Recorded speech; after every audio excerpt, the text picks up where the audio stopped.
जाति को लेके भेदभाव होता था सबसे ज़्यादा कि एक स्त्री का दुकान लगाना बहुत ही कठिन था। आए दिन हर एक दिन बुलडोजर चल रहा है, टूट रहा है। पावर किसे नहीं चाहिए। अगर कोई समस्या है तो पावर से ही समाधान किया जा सकता है।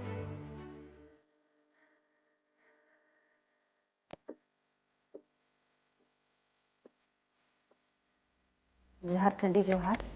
मेरा नाम है चौलीन धान। मैं रांची खिजरी विधानसभा से आई हूँ और मैं छोटा सा गांव में रहती हूँ जिसका नाम है तितरी टोली नामकुम।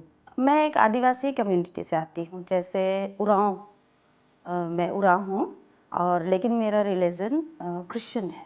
मैं राजनीतिक में आई इसलिए क्योंकि मुझे पहले तो मैं अपने गांव से ही शोषित थी ज़मीन को लेके, क्योंकि मेरा भाई नहीं है ना और पिताजी नहीं थे। हम सिर्फ 3 बहनें और माँ ही है।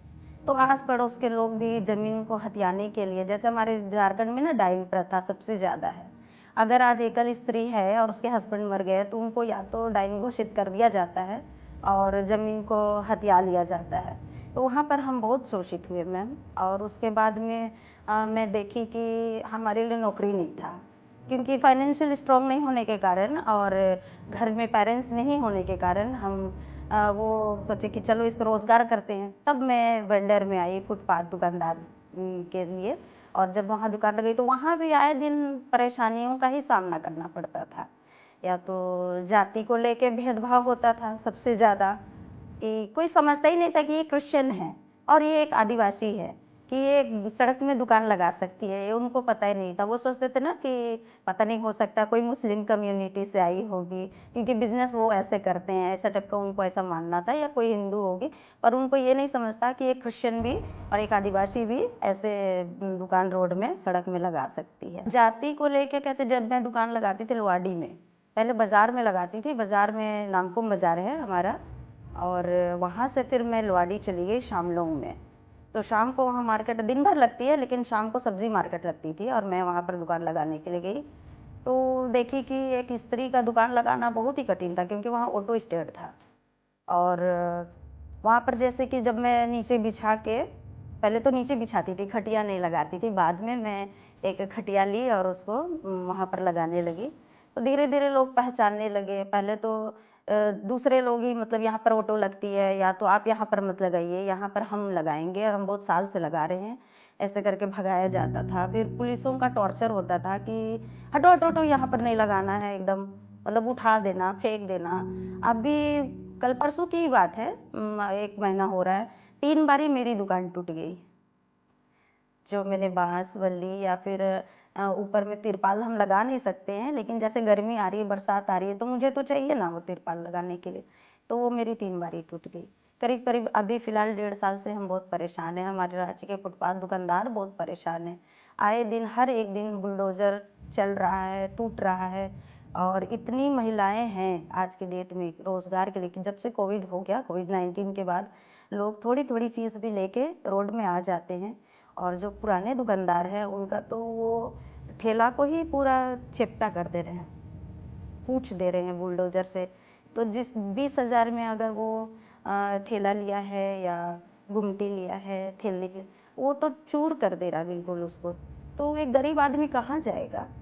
मैं कुछ नहीं बोली, मुझको नहीं पता था कि ये क्या दुकानदार दुकानदार है। ऐसे कोई भी आ गया, वो लगाया। कहीं-कहीं के किसी के कोविड के टाइम में भी लेके लाए थे। तो उसमें जैसे आए दिन महिलाओं को जैसा परेशानी करना, उनके सामने में यूरिन पास करना, सामने हैं तो यूरिन पास कर रहे हैं तो हम वहाँ देख रहे भी हैं उनको, तो गंदी-गंदी बातें करना, जैसे महिला है, ज़बरदस्ती आके टोकना।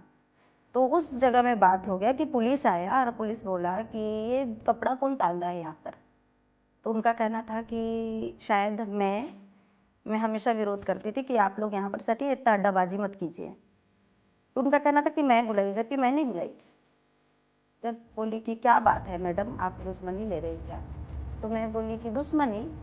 नहीं बाबू, मैं तो दुश्मनी नहीं ले रही हूँ, क्या करूँ ऐसे? तो बोलता है जीभा जानते हैं? आप जीभा जानते हैं? मैं बोली हाँ जानते हैं। लेकिन हम आदिवासी लोग हैं, खदेड़ के भगा दूंगी। मैं बस इतना ही बोली, खदेड़ के भगा दूंगी। उसके बाद से देखी कि मतलब 2-4 महिला लोग थी, वो लोग भी सपोर्ट की, बोली कि नहीं, नहीं ये ठीक है। मतलब कहीं-कहीं प्यार से अगर भाषा बोली जा रही है ना मैम, तो वहाँ पर वो सुनते नहीं हैं और कहीं-कहीं हमें अपशब्द का भी इस्तेमाल करना पड़ता है और थोड़ा कड़ा होना पड़ता है उनके बीच में। क्योंकि अगर कड़ा नहीं होते हैं, तो फिर वहाँ पर सम्मान भी नहीं पाते हैं।